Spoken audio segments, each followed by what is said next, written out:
All right, can you guys hear me now? Yeah. Okay, perfect. As you guys said, I'm David Gaines. I'm the production manager here at our Gig Harbor production facility. I'm going to walk you guys through the process of how we turn grain into alcohol and how we get it into a bottle and into a glassware. You might have done a tour of a brewery, a winery, or other distilleries before, but I'm going to kind of try to keep this as simple as I can and give you just a general overview of how things work. As mentioned, just feel free to ask some questions and we can dive a little deeper. For some of the questions, it might be one of those things we have to get back to you after. So where we're going to start is we've got to take our grains. Now, we can use any variety of grains that we want depending on the recipe and depending on the product that we're going for. But in this case, I'm going to walk you through whiskey until we get to the bottling line. So the first step of the process is the mashing. Now, mashing is where we're going to take our grains and turn those into fermentable sugars. So the first step is going to be to mill the grains. Let me try to turn my camera around here so you guys can see it. We're going to break it down to look like this, but we're going to be using thousands of pounds depending on the batch size that we're working with. So what we're going to do is we're going to fill this mash tun right here with the grain, but we're also going to mix that with hot water. Now what the hot water is going to do is it's going to break down those complex sugars and turn them into simple sugars. Depending on the type of grain, it will determine whether we've got it. Whoops. I think I lost you guys here. That will determine the temperature range at which we keep this mash tun at. Now this will sit here from anywhere from a few hours to a day before we get our fermentable sugars. So now what we've got to do once we have our mash is we've got to turn this mash into alcohol. So we'll transfer that over to a fermentation vessel. Now for fermentation to take place, we need three things. We need water, yeast, and sugar. So we got our water and our sugar coming from the mash tun. Now we've got to pitch the yeast. So we'll pitch the yeast into the fermenting vessel, and over a period of about 24 to 48 hours, that yeast is going to convert those sugars into alcohol. Yeast will consume the sugars, turning into alcohol and CO2. There's lots of other chemical compounds that are created during that process, but to keep it simple, we'll start with those two. Now, what that beer looks like, it's called a beer or a wash, is a little bit different than the beer that you and I are used to drinking. So imagine an unhopped, unfiltered version of that beer. And Tim's going to help me pull a sample so I can show that to you guys. Let me turn the camera around here.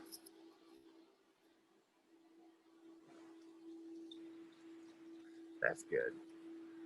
So you can see it's very thick, looks kind of like a soup. You've got some of those grains, those soaked grains still in there. It's got a semi-pleasant smell to it. Tastes okay, but that's not what we're after. We're after the alcohol that's in that beer. Now, in order to do that, we've got to separate the alcohol out through distillation. I'm going to walk you guys over to where we do that. So here we've got our micro stills where we'll do some small batches on, or the My Batch class, which some of you might have heard of. We'll come over here to our main workhorse. Give you guys a good view of that. So with distillation, as I said, we're trying to separate the alcohol from every.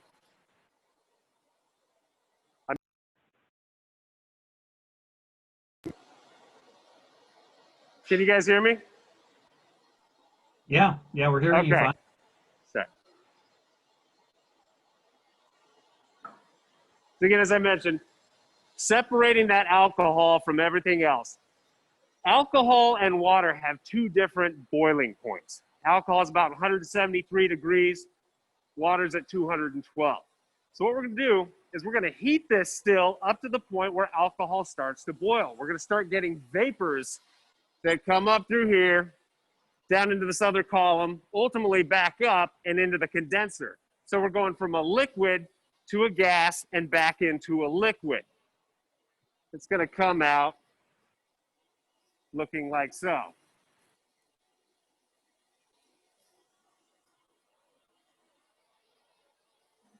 Give you guys a little wider angle here. So depending on the product that we're actually making at the time, we'll determine what proof we're going to try and pull that off, and so on, how long it might take.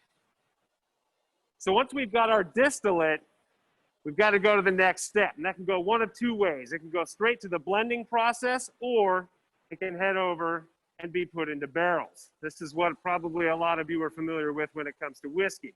It can sit in the barrels from anywhere from 2 years, 6 years, 10 years, 12. It just kind of, it all depends on what you're going for. So after it's either done in the barrel or it's done in the still, we've got to blend the product down to the final proof. That will take place over in this portion of our facility.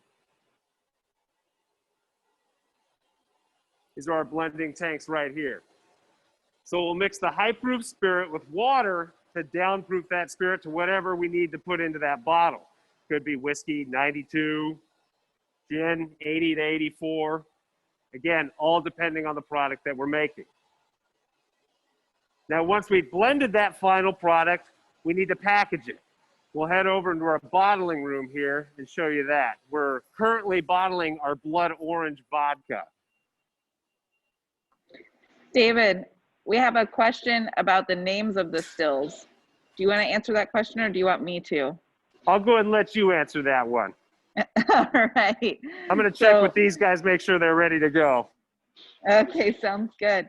So there was a question about the names of our stills. Each of our stills are named, and that's very common in the distilling industry, but the name of our company is Heritage. So everything that we do relates to heritage. Here, our main still that David was showing is named Nonna, which means grandmother in Italian. Like most Italian grandmothers, she runs the house. Our small stills that we use typically for our My Batch classes, we offer My Batch in our Eugene and Roslyn locations. My Batch is an experience-driven program where the public can come in and actually work on our stills and learn how to distill product. And then they take home bottles of unaged product and they can barrel their own product at home. What David's showing you right now are those micro stills. Those are named after our founders. Justin and Jennifer are our founders, named after their grandfathers and great-grandfathers. So remember how I mentioned Nonna is our grandmother who runs the house? Our grandfathers work on the side projects. So you'll see the names there. These stills are hillbilly stills. They are manufactured in Kentucky, and they've been customized for us to work on small batch projects. Back to you, David. Thanks, Hannah. We've got one that looks like it was just finishing up the run right here. It's trying to get a shot into the plates right here. So again, we'll also use these for small batch trials, trying out a product so that we can use a smaller amount of our raw ingredients instead of throwing it into Nonna right here. Really kind of dial in a recipe before we go large scale with it. All right, let's head back over into the bottling room. Hey, David. Yes. This is Kurt. Could I ask a question about when you guys are doing research and development on maybe new flavors or new products? Is that taking up your production time, or how do you guys schedule your R&D with your production? They'll go hand in hand. We'll actually do both at the same time. So we can run Nonna, the large still, at the same time that we're running these micro stills. Oh, okay. Yeah. So R&D is taking place all the time. When Nonna's not running, we'll be back playing with the micro stills, putting together some recipes, trying out some yeast, doing some really fun stuff. Yeah, it sounds like fun. All right, let's head in here. Again, what's coming off the still this morning is whiskey. You can see it's actually coming out at a pretty decent rate.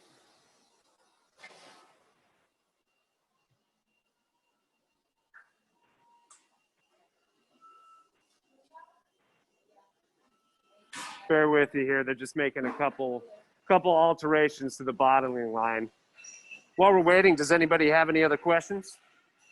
You can also talk about heads and tails. I can do that.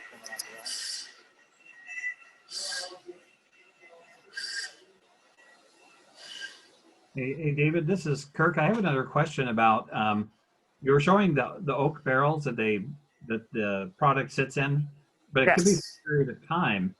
So once the product goes through the product cycle and then ends up in the oak barrels, I'm guessing you must store those. But I'm curious about how much storage you guys have going. We've got quite a bit of storage. We've got some other facilities where we can store those in addition to what we've got here on site. And to give you an idea of the time, let me grab a couple different bottles just to show you the difference in color that those barrels will make. So all whiskey starts clear, comes off the still clear. And David can talk a little bit about the different parts of the product that come off the still. And then, yeah, go ahead, David. So you can see the difference in color right here. Here's an unaged product versus something that's been in the barrel for just a few months, anywhere from 3 to 6 months right there. And the products that come off the still that Hannah's referring to, you'll often hear the heads, the hearts, and the tails. You know, you hear about people, they can go blind if they drink the heads. The heads will be the compounds with the lowest boiling point. So that's what's going to come off the still first. That's the stuff that we want to discard. You might keep a little bit of it for a little bit of flavor for a product. Just, again, depends on what you're going for. Now, the hearts, that's ethanol. That's the alcohol that you really want to capture. That's going to be the heart of the product. That's what you'll get the most of.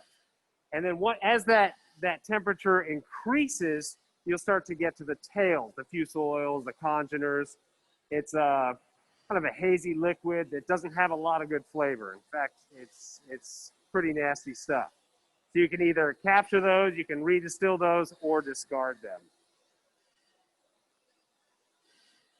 Sounds like we've got our bottling line going again.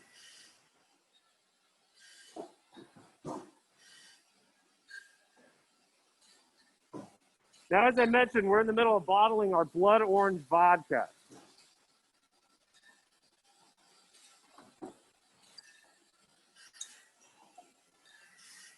So over here, we're going to load bottles onto the line and make their way into the filling station. As you can see, they're going to enter this station, spin around, filling up.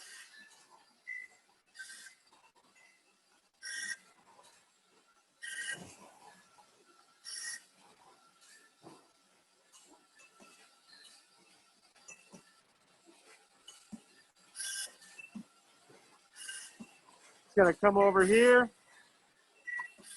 It's going to correct the level in the bottle. So we make sure we're getting 750 milliliters every time. Now it's going to come over here to this station where it's going to be capped. So if you guys can see in there. It's going to place that cap on there.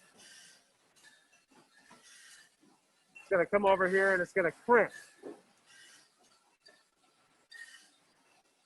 And that's what's going to give you that tight seal. When you go to twist it, it'll snap that cap. Now, once it's been capped, it'll come over here and run through the labeler.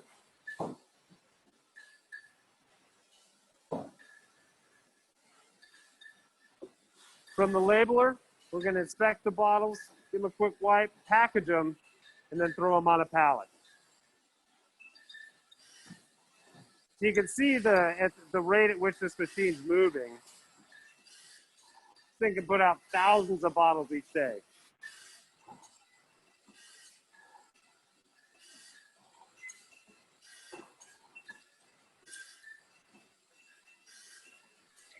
David, we have a question about, are the heads and tails toxic? You wouldn't want to consume them in large quantities. There's a lot of talk about going blind from drinking the heads. Yes, in large quantities, that could be toxic. In small doses, Not necessarily. You know, when we're running the still, we're tasting the product to see when to make the cut. And your cuts, that's when you switch over from collecting your heads to your hearts. So not necessarily, as they say, gonna make you go blind.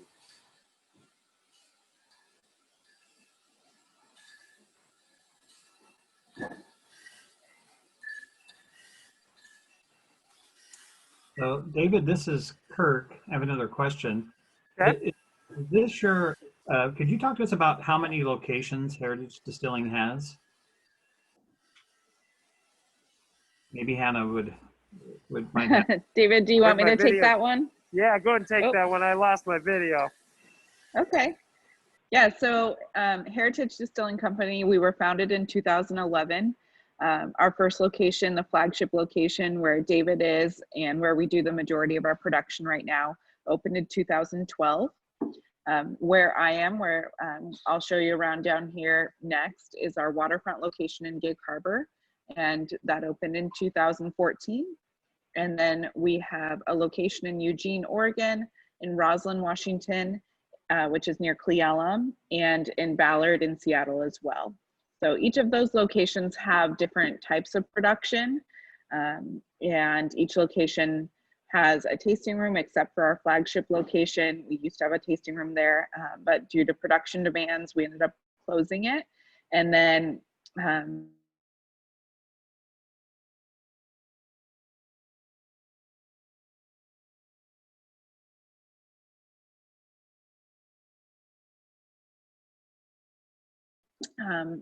from a production standpoint, where David is, like I said, our flagship location. We're going to be moving that location to a couple of new spots. So the first is in Tumwater, which is in partnership with South Puget Sound Community College. And that is at what we call the Craft District. So it's a new building that has gone up near where the old Olympia Brewing Factory was. And that location will hopefully open in early 2021.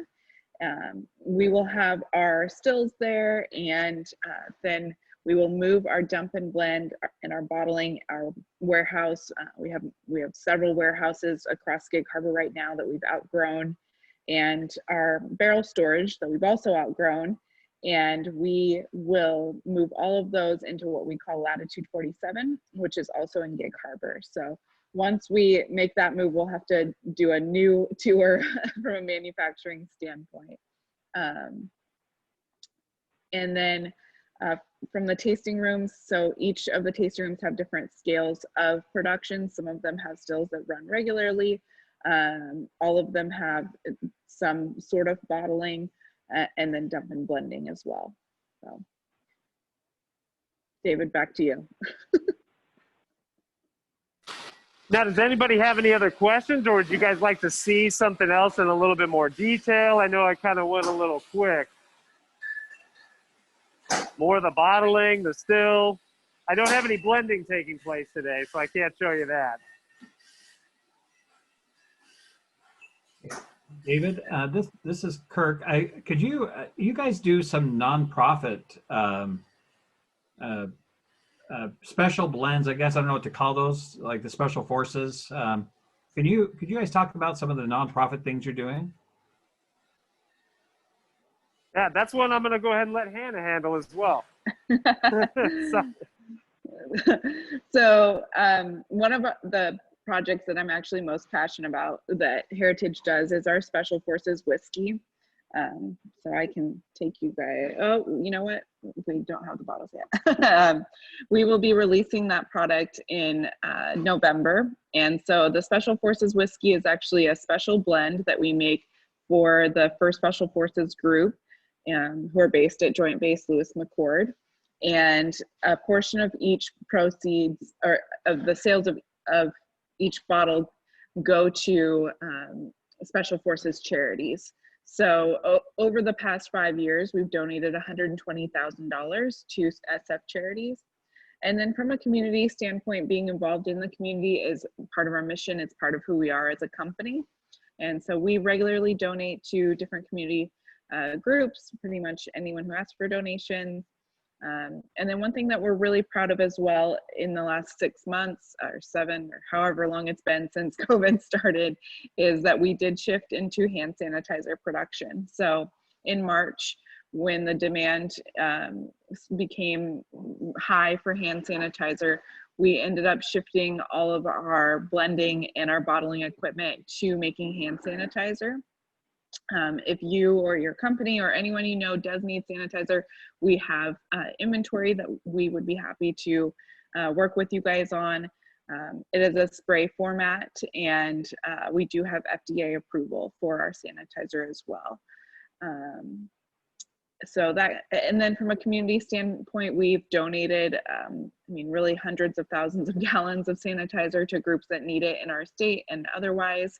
And then we've worked with some bigger companies as well, including the state of Washington, to get sanitizer out to communities and people that need it across the state, including farmers in Eastern Washington during harvest for apples and pears, you know, fruit harvest, things like that. So we're really proud of our community involvement, and it's definitely in our DNA.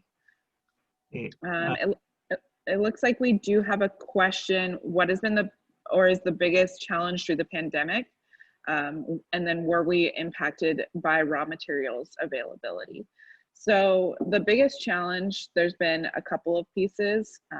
And David, do you want me to take this one? I can finish it off if okay. There so is. One of the big... I'm sorry. Go ahead.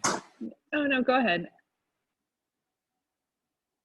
Okay. So one of the challenges during the pandemic really is, you know, typically you're working in close proximity of one another, and so having to get creative on how to go through this process and keep people at least at you know, keep social distancing has proved to be a challenge. We've been able to make it work. As far as raw materials go, yes, there has been an increased demand in raw materials, and it has become a challenge as well, but we've been able to do a good job and keep ahead of that and make sure we have on hand everything that we need. And I'll turn the rest of that. Oh, and then one of the biggest challenges also has been that we did have our BSB brown sugar bourbon product that was distributed across the country. And as you all remember, in March and April, pretty much the entire country shut down in terms of bar and restaurant business. So we had a major challenge in that our biggest sales product basically did not have as much volume. And so we've had to make some really challenging decisions and changes to our business outside of production in terms of sales, and how are we going to plan for the future in a very different environment for our industry as a whole. Additionally, you know, our tasting rooms, we were able to stay open through the pandemic because of selling sanitizer and alcohol. So we were, you know, deemed essential business. However, at the same time, you know, when we did shift to sanitizer, which was amazing and really drove a lot of business for us, it was the same time that we were implementing a lot of governor changes, you know, space distancing, limits on the amount of people that could be in the spaces. So as we have gone through each challenge, we've tried to shift, pivot, change, including in our production facility and of course in our tasting rooms as well. And then let's see, I think David answered the question about raw materials availability. So there's been some challenges. One of the biggest challenges is in the past we have sold a spirits advent calendar. This year, because of uncertainties about getting the boxes for that product, we will have a very limited supply of advent calendars. So, you know, we've had to change the route that we're going to go for a holiday product, for example. This year, we're excited. We're going to have a 10-pack of minis. It's going to be a different product, but every kind of, it seems like every turn through the pandemic, there's been something that definitely affects our business. Wow. Hey, Hannah and David, I had a chance on a previous tour to meet the person who, I don't know, blended or kind of came up with the brown sugar bourbon concept, I think, which is so interesting. But what is your process for creating new recipes, new products? Is that just a one person, or is that a team, or is it anybody? How does the innovation process work there? That's definitely a team effort. We like to get input from everybody. The ideas aren't just going to stem from one person, and they can, but again, we like to push innovation through the entire team. Someone might have tried a nice dish somewhere, and that could translate into a good tasting spirit. So again, going back to what I was saying earlier with these micro stills, we'll on a very, very small scale try and whip up an individual bottle. We'll taste test that, and then go from there. We're gonna add more of one ingredient, cut one out, and it's a lot of trial and error trying to figure out what tastes good. I did hear that when the brown sugar bourbon was being tested, that there was like raving fans, and you guys knew you had a winner on your hand, but now it's become like a national, product for you guys. It has, Yes. and we're looking forward to coming up with the next one. Oh, that's great. Well, good. Does the group have any other questions about the production, manufacturing side of it?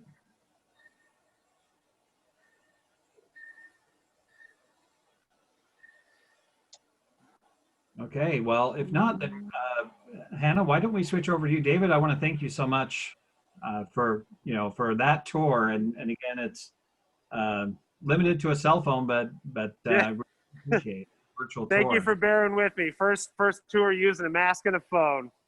Take care, David, there is guys. a question. How many Okay. machine operators do we have?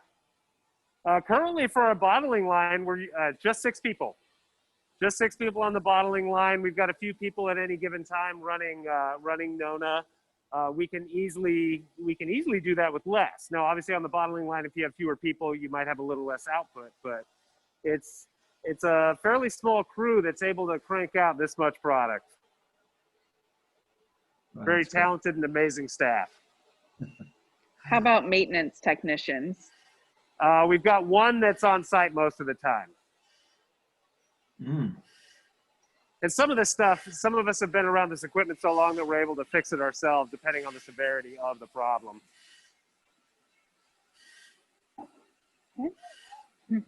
Thank you. Great. Yeah, and David, Thanks, you guys. want to stick around for more questions that'll pop up. Sure. Okay. Thank you.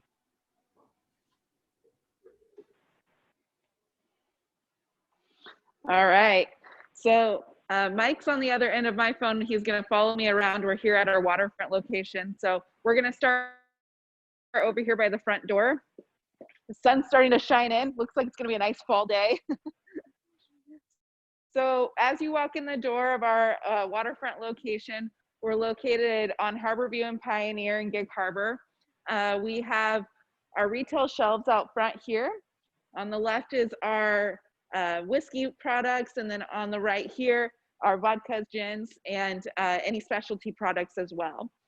As we walk into this area, this is actually our original tasting room down here. So we only had about half of the building to begin with.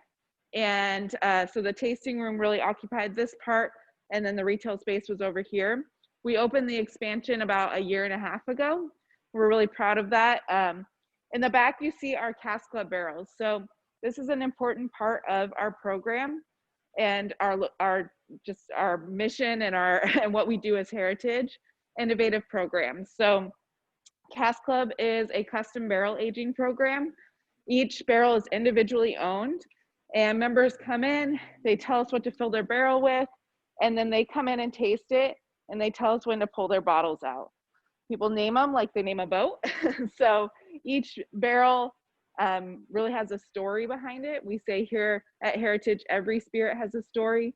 Every bottle that comes out of a barrel, every product that we sell on our shelves, each product really has a story behind it. This is our main Cask Club tasting counter. So if right now with our Cask Club members, they can make appointments to come in and taste their barrel, and then work on when they want to pull their bottles out. The Cask Club really makes a great Christmas gift. So we have pre-aged barrels as well. So if you're looking for a corporate gift or for clients, or looking for, you know, a gift for anyone in your family, it's really an awesome gift, and it's very customizable. In the back here, we have our Cask Club bottling station. So we'll come back here behind the counter. All of this is Cask Club sample bottles. So when there's just a little bit of product left in a bottle, people can try, so that they might know like how long to age their barrel for, and what it will taste like. For example, we have a bourbon finished in oak for 1 year and 1 month, and this one has red cherries added to it. So if someone wanted to do something similar with their barrel, then they could try this and get a good idea of aging time and how much product to add additional flavors. This is our micro still for our waterfront location, and then here we have kind of a small bottling station. So this is our filler and filters, and then this is how we process any incoming Cask Club bottling requests.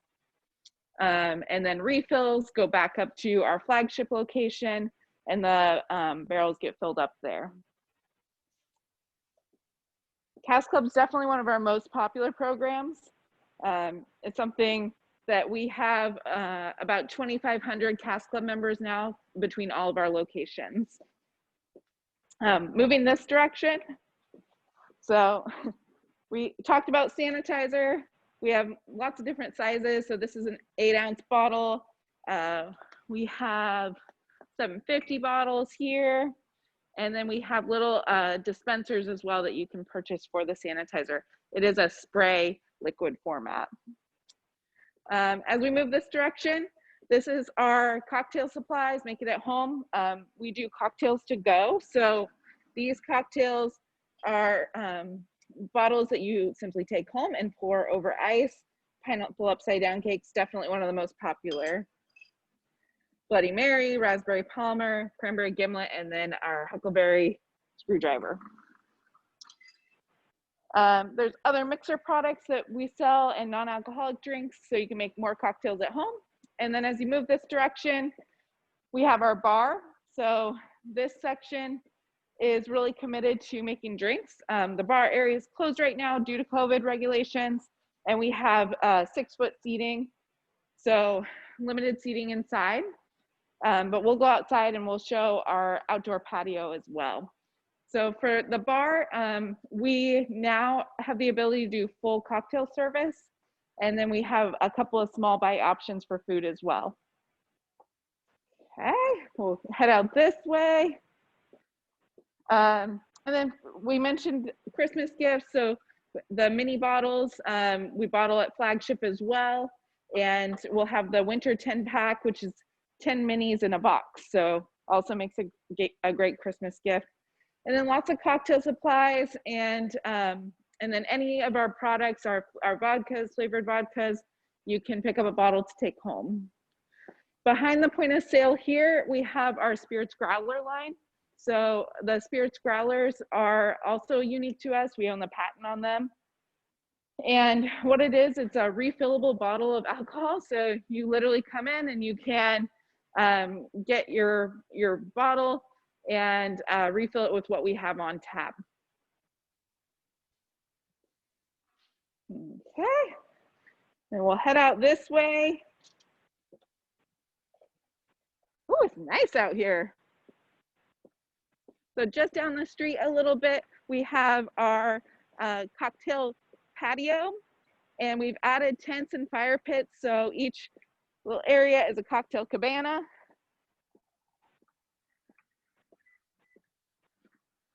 It's a really nice place to grab a drink, meet some friends. Each table we can do up to 6 people. They're all 6 feet apart, and definitely, you know, COVID safe. Social distancing is, you know, we're sanitizing regularly with, you know, our amazing sanitizer, And the patio, so with the fire pits, it's nice and cozy. So another pivot, right? We actually didn't have this space prior to COVID. We were able to add it once we learned that we might not be able to do indoor service. We reached out to the landlord and we were able to add the space and then quickly add tables, chairs, and then just last week added the tents, lighting, and yesterday added fire pits. So back in this way to our waterfront location.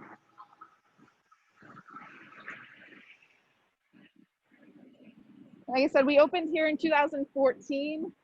This is, really one of our premier tasting rooms. All of them are very beautiful, have the same style, same aesthetic, and the service is amazing. So any questions?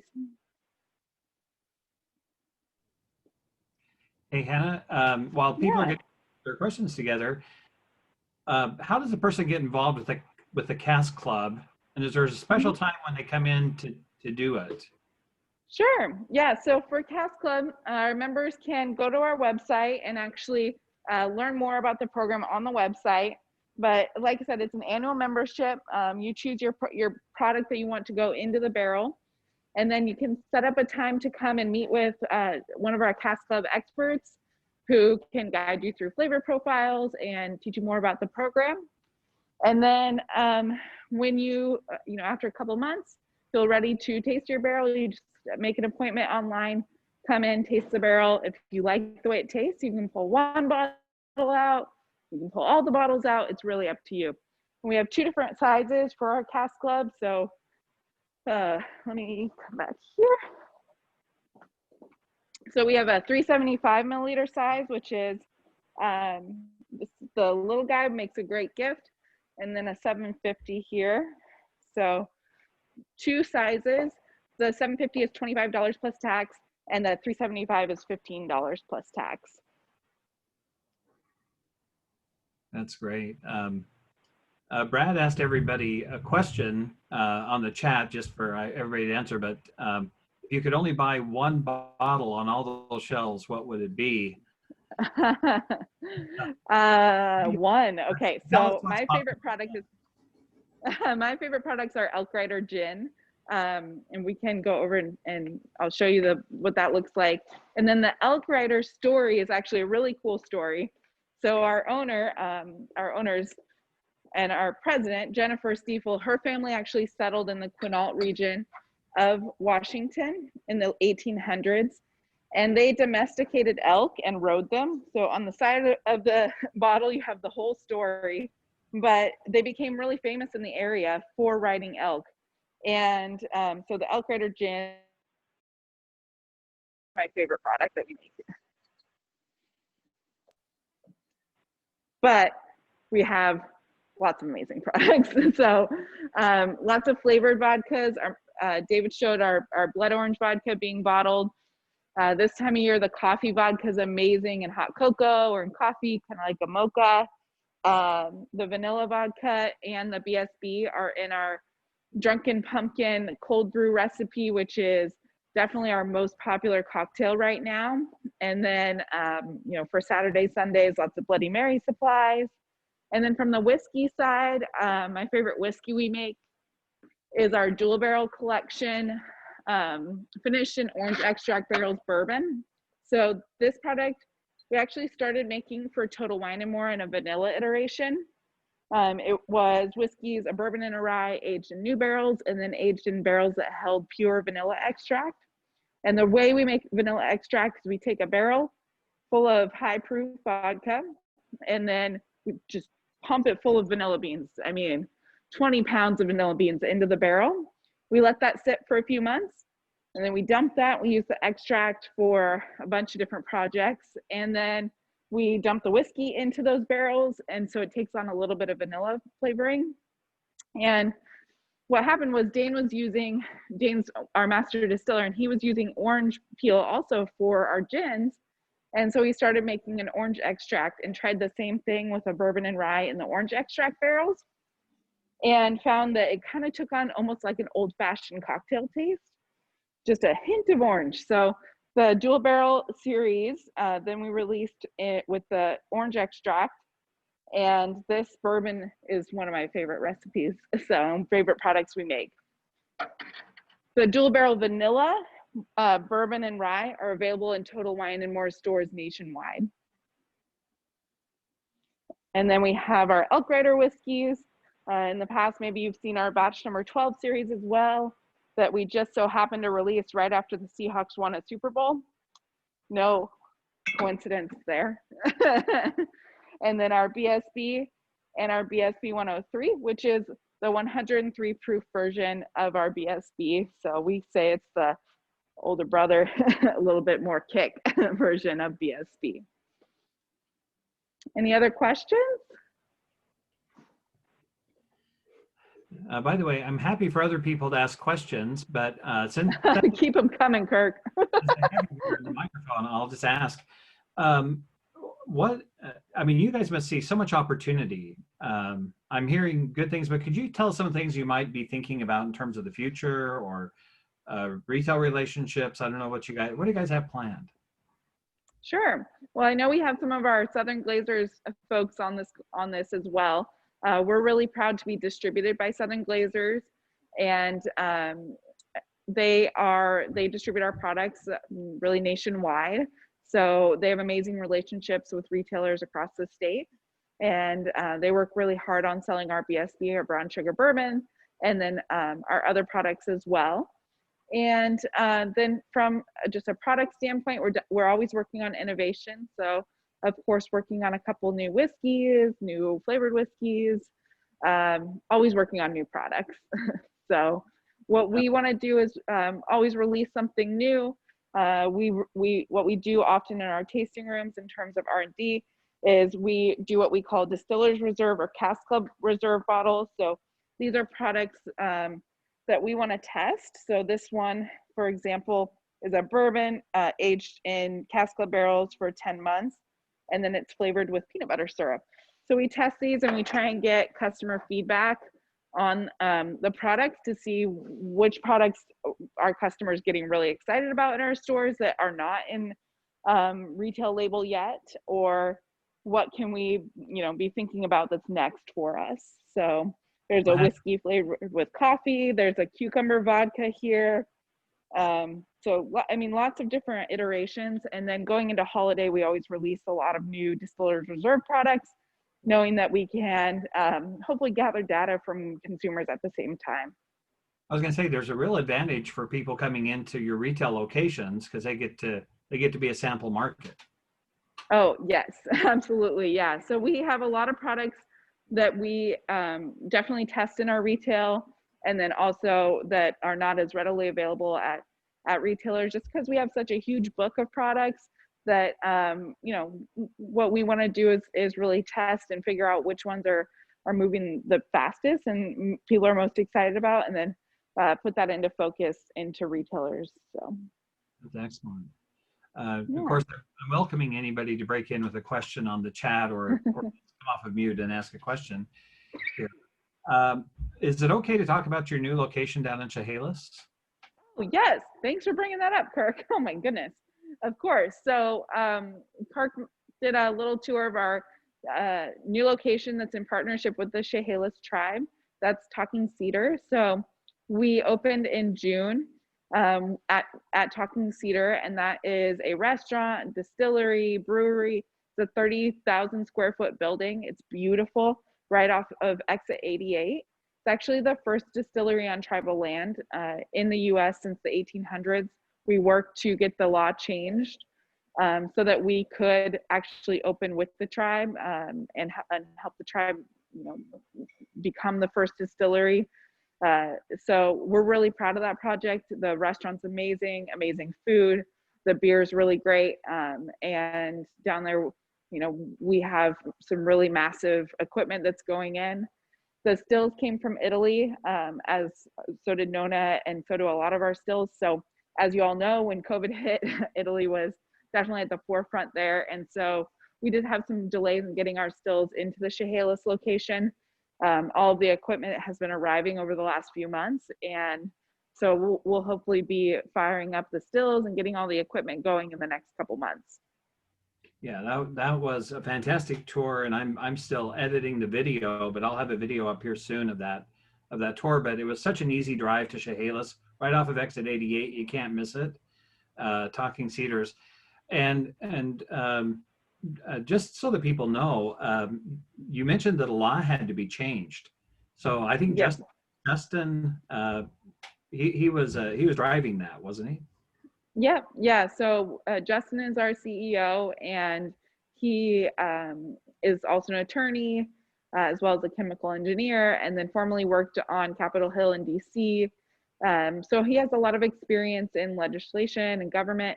And what happened was, about 5 years ago, we started working with the Chehalis tribe on this project. And as they went to get the TTB permit filed to have the license to open the distillery, they got a hard stop back saying stills are not actually allowed to be on tribal land. And the law actually stated, it was from an Andrew Jackson era from the 1800s, the law stated that if there was a still on tribal land, that the federal government could send in the US Marshals to actually break up the stills with axes. Here we are in 2020, which does not make sense. That law doesn't make sense anymore at all. And so this was in 2018, and Justin and the tribal council actually went to DC and worked with the Senate and representatives to get the law changed.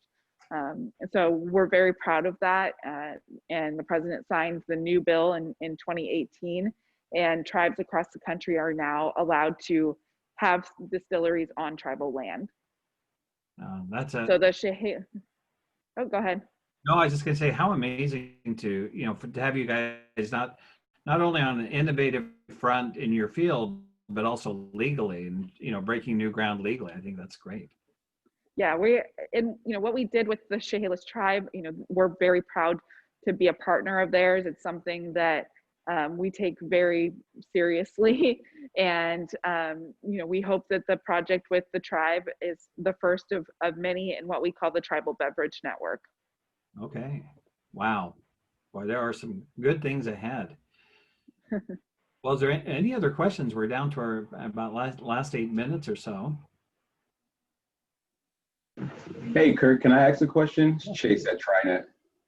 Hey, Anna, thanks for the information. You mentioned a little bit earlier that you usually test products out in the distillery. How has the change in traffic, changed the production or new releases on your end? Yeah, it's been actually kind of interesting. So overall, our retail locations are definitely comping to last year. And what we found is that I think there's a couple of reasons. Number one, the service model has changed for us. So we do have full cocktails now. This is not related to COVID. So prior to COVID, the law had actually gotten changed so that we could go from pouring just straight samples and small cocktails to actually having more full cocktail service. We're a distillery, we're not a bar, we're not a restaurant. So what we do is definitely a little different than a bar and restaurant. But at the same time, as COVID hit and we weren't allowed to have service anymore, we released sanitizer. However, as we've been allowed to reopen indoor service, adding outdoor service, what we've seen is we're still seeing a lot of people. And what we do here is really safe. We have all of the practices in place so that we can have a safe environment for both our employees and for visitors. But what we've also seen is our online business is booming. The retail business, through Southern Glazers is still booming, and people are just buying in a different way. I don't know how long that's going to last for. I think that what we're seeing is the beginning of a lot of changes, and we'll just have to keep pivoting and changing as the rules and laws and people's behaviors change. So Awesome. Thank you, Hannah. And I just want to mention that I think Heritage Distilling is a great story of adapting and resilience during this whole thing. So you've really brought up some great points of how you've been adaptable, you've been compliant, but you've been resilient to overcome so many challenges. And it's probably hard for people to comprehend.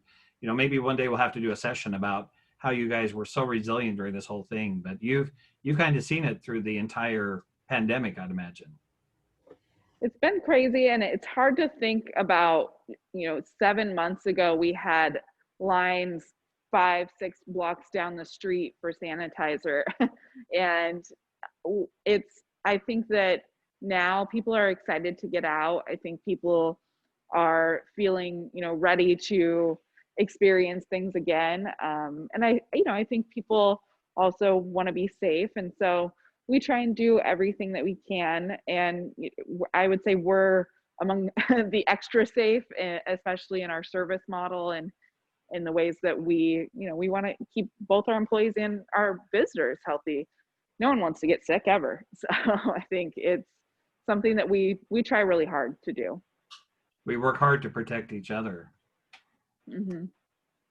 Yeah. Now there's been another question, and I don't know if there was somebody else monitoring the questions, but somebody's asking about how's it going in the Tumwater location? How's that progressing? And is something about that being planned to be a production and a learning model? Yeah, so the Tumwater location, like I mentioned, is in partnership with South Puget Sound Community College. So it's actually part of SPSCC's craft brewing and distilling program. The space is shared. So one side of the building is the South Puget Sound Community College Brewery, and then our side of the building is a Heritage Distilling location and tasting room and retail space. So we do have some shared equipment that we're going to be working with SPSCC to be offering classes on our equipment. We will have stills there. They have fermentation tanks for the brewing program. So there's really kind of some shared spaces, and it's going to be really, really cool. And that people who want to learn how to brew or distill or are interested in opening their own brewery or distillery can enroll in the program and learn at those spaces. So it's going to be really cool. The brewing side is open. It's in operation. They have started classes there for this, I guess it's quarter. And at the same time, we're kind of getting our equipment up and running and hoping to have the retail space and tasting room open, like I said, in early 2021. Right, that's great. Well, we're down to our just last couple of moments, and in just a moment, I'll ask Stacy to stop the recording, and then we'll stay here for a few minutes and answer informal questions, and we can network and talk. But this has been so great. But if somebody wants to learn more, find out where your locations are, get involved with the Cask Club, can you give us the website address? Yep, heritagedistilling.com is our website. Heritage Distilling on Instagram. Heritage Distilling Company on Facebook, on Twitter. Find us on LinkedIn, all of the social medias. And then you can also reach out to me directly. I'm Hannah Hanley. My email, hannah@heritagedistilling.com. On Instagram @drinkswithhannah. And you can find us. Yeah. And if you have any other questions or anything like that, think of something later, we're happy to answer them. If you have other networking groups that you're involved in, we're happy to do virtual tastings, virtual tours, anything like that. Again, community is a huge part of what we do. Oh, that is wonderful. Well, this has been a great tour and a great time. And I think all of us are more excited than ever for Heritage Distilling and all the good you're doing. And I love your community focus and your community caring. You guys are top notch. So I want to thank everybody. Stacy, you can go ahead and stop the recording, and we'll stay here and